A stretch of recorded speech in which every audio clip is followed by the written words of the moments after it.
see to stand. Economy now stable under President Bola Tinubu, says Okonjo-Iweala. You're welcome to the program. Gentleman Mike and OJ Olajide, thank you for joining me. I know you disagree with what Okonjo-Iweala said, that the economy is not stable under the watch of President Bola Tinubu. We argued this out before we commence the program. Your reaction? Yeah, thank you. This is Okonjo-Iweala stated that the economy is now stable under the watch of this current administration. And I think stability seems to be relative in this situation. I think Okonjo-Iweala need to explain more to Nigerians what she meant by stability. Because the only language that every Nigerian understands is whether they are getting respite since this administration began or not. If they are to compare it with the previous administration, they knew how much fuel was, and they know how much they're buying it now. I mean, those are the comparison that should matter now. They know how much they're buying a tuber of yam before now and what is coming out of their pockets as we speak.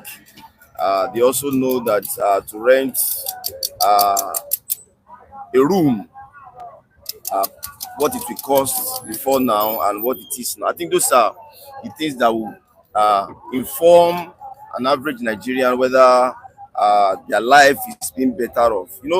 I have a lot of respect for Okonjo-Iweala. I have a lot of respect for, economics generally, in terms of giving us the figures, the GDP, the other parameters, the interest rate that they always give us, and all of that. I have a lot of respect for all those figures. But at the end of the day, what will matter is how an average Nigerians are able to relate. They are not going to relate with those figures. They are going to relate with what is happening to their lives. And I think that is where government should pay more attention rather than explaining stability to us. They cannot connect with some of the things Okonjo-Iweala have said. They may not be able to understand it. That I used to buy a bag of rice at 30,000. Now I'm paying close to 70,000 a day. They cannot understand the stability that she might be talking about. And that was why I said maybe the stability she's talking about is in relative terms, that she needs more explanation. Part of why she also came to visit Mr. President was to brief him on a pet project by WTO World Trade Organization and International Trade Congress or something like that. It was a joint program meant to empower women, as it were, in certain area of business. For that, she will also indirectly be needing the support of Mr. President in terms of funding, because these are funds that will go into the hands of those women that were to be empowered. And I learned about 146 women are exactly, to benefit from it. Exactly. So she wouldn't come around to knock off what the President is doing. Wow. So she will have a way. And to be candid, she also stressed that area, because we must give it to her. She also stressed the need that there are people are suffering, that she should look at the social programs, social net or social safety programs.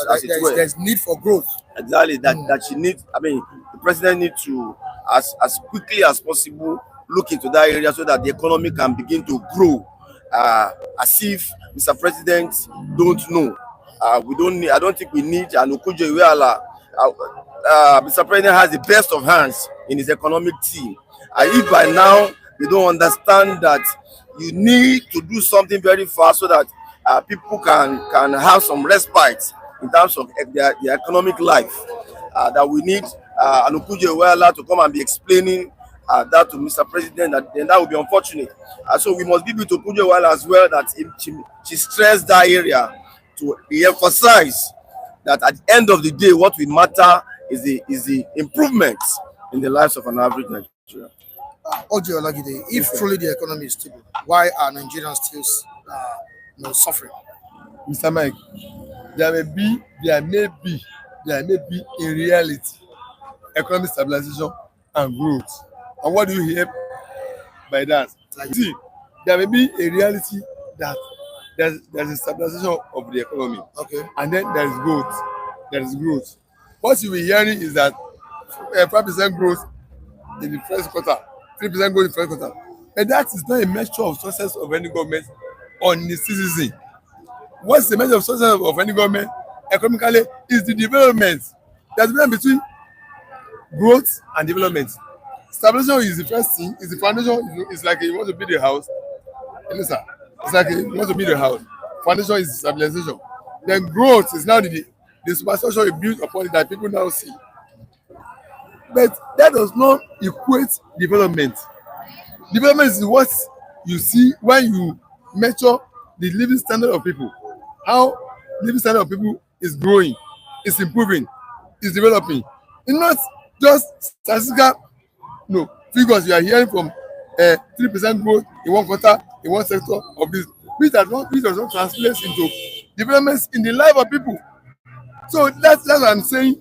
In reality, there may be a stabilization of the economy, and then maybe a growth in terms of different areas. Then what does it translate in the development in the life of people?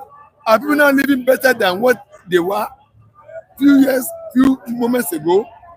Like my first speaker I've just spoken, what is the cost of living now? How much the transportation cost? If you are, Mr. Mike, when you're coming from your house to this stand this morning, you know how much you paid when you're coming.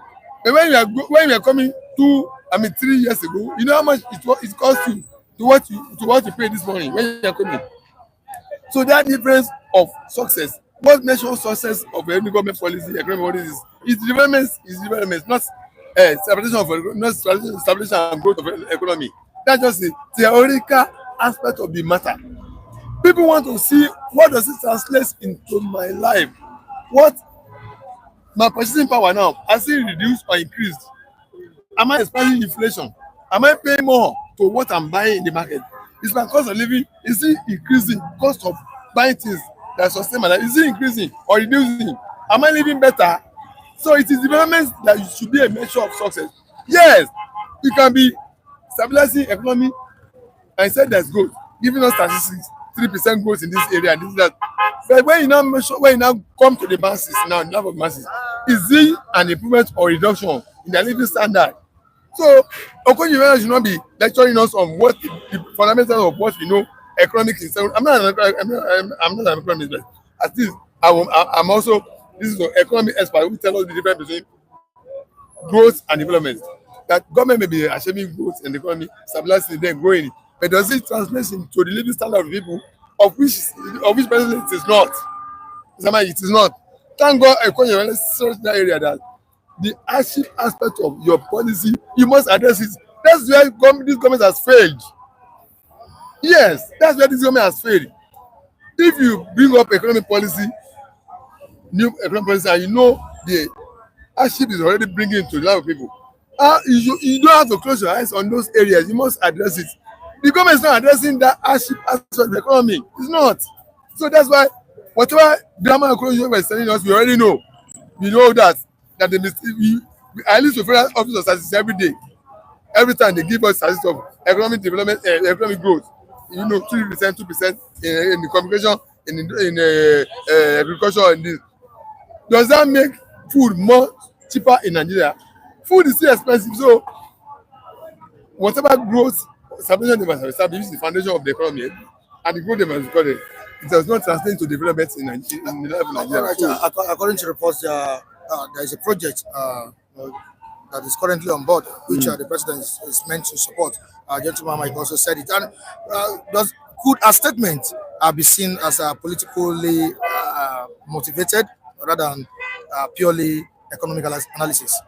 Mr. Mike, you see, what Okonjo-Iweala is telling us, and like it may be in reality, I'm not saying that's reality. It may be the reality of that the economy has been stabilized, is growing. But does it translate to development in life? She have said that because of the project that is at hand. No, there could be some asset maybe the economy is even politically motivated. Right. People believe APC government can do anything. They can pay anybody. They can pay anybody to say anything in favor of them. Mr. Mike, whatever must have been the reason for saying that, the reality is that the living standard of people has worsened, has got worsened.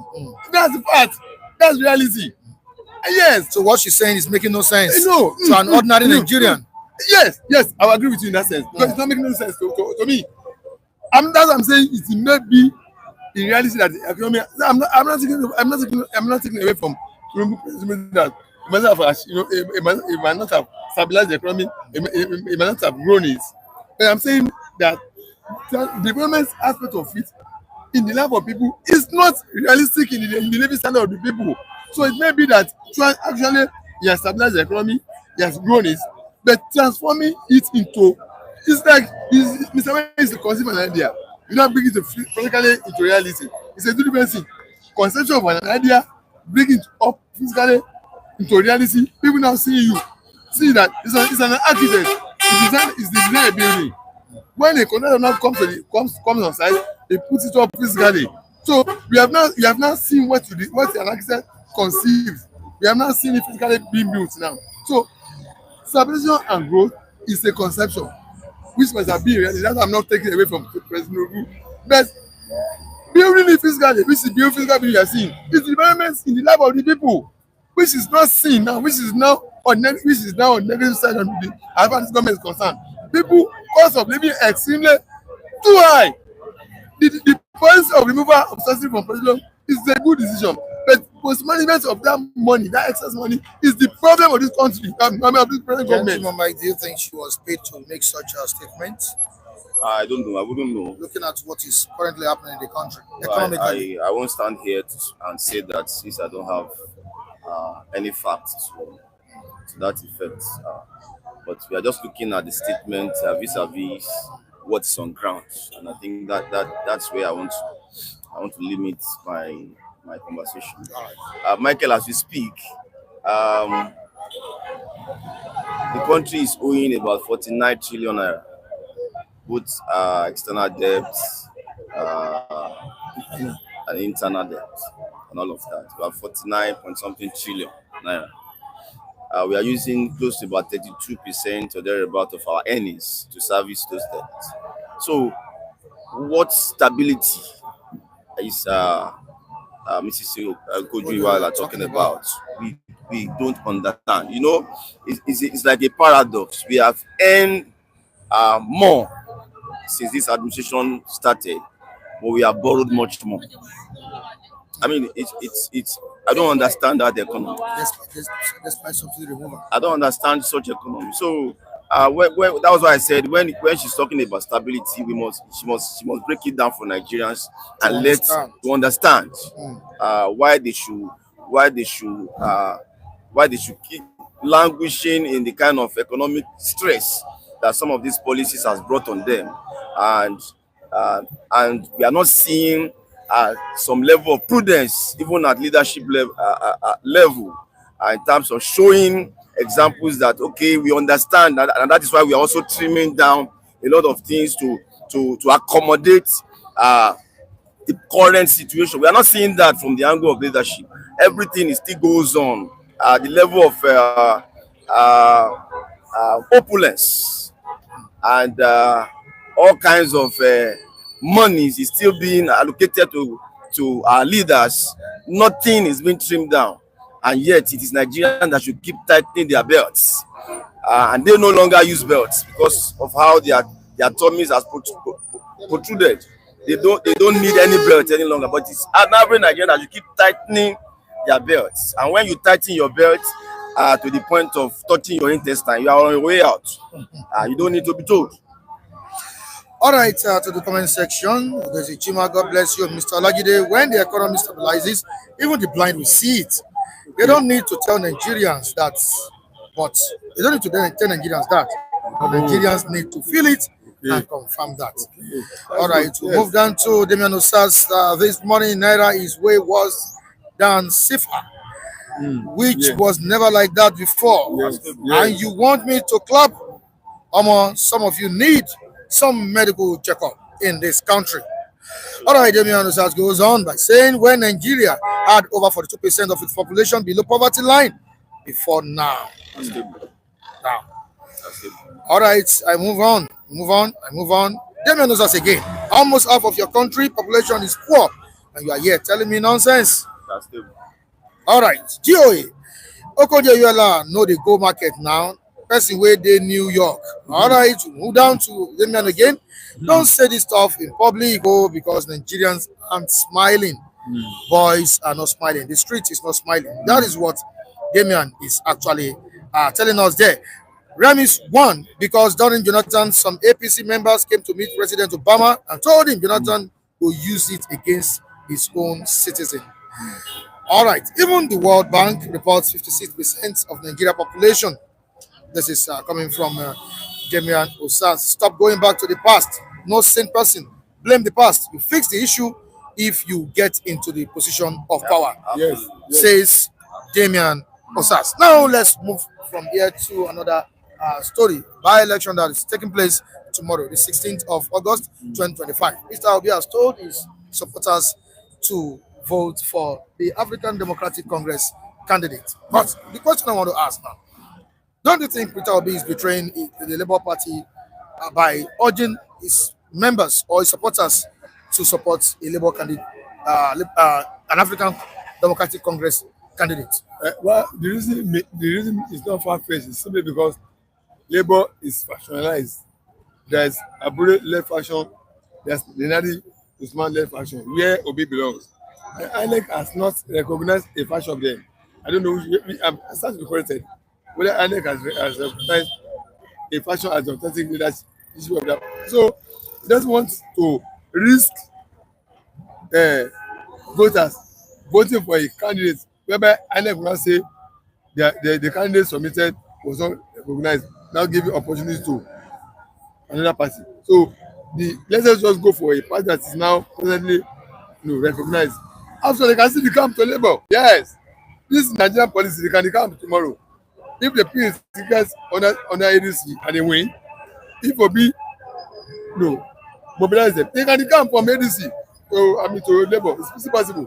After those two people they coming from PDP to APC, other party from APC. So voting for it's just a mention that they vote for a party that is stable. Even the ADC, the leadership is still in crisis because some people are claiming that the Mark and Co. I remember took over. They took over from back door.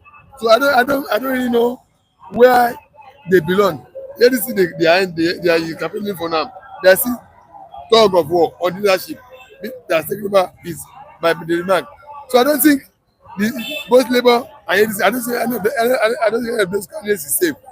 So but if you say that you go for ADC, maybe he has assurance that there won't be problem with their leadership as well. As for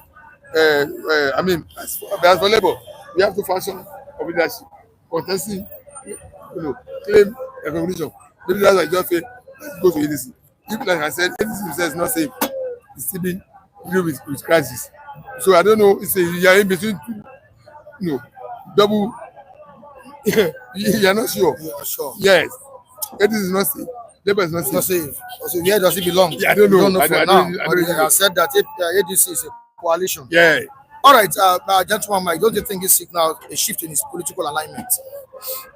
Well, I think for who INEC has recognized in the Labour Party, I think INEC has recognized Nenadi Usman, Okay. Senator Nenadi Usman led part of the Labour movement. Obi has simply stated where he belongs now. And I think we must come to terms with that. Yes. His spirit has left Labour, Yes. and his body is gradually following suit. So that is clear. He has shown where he belongs for now, and I don't see him going back to that party. I can't see it. So it's clear that he's really pushing for ADC now, and that's the party he's beginning to campaign for. So it's very clear he has left Labour, and the earlier they come to terms with that, the better for them.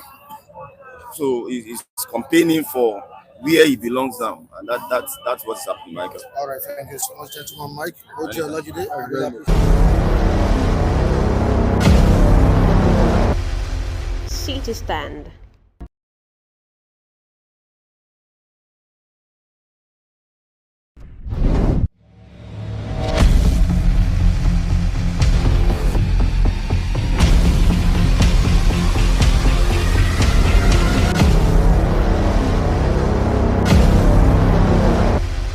City Stand.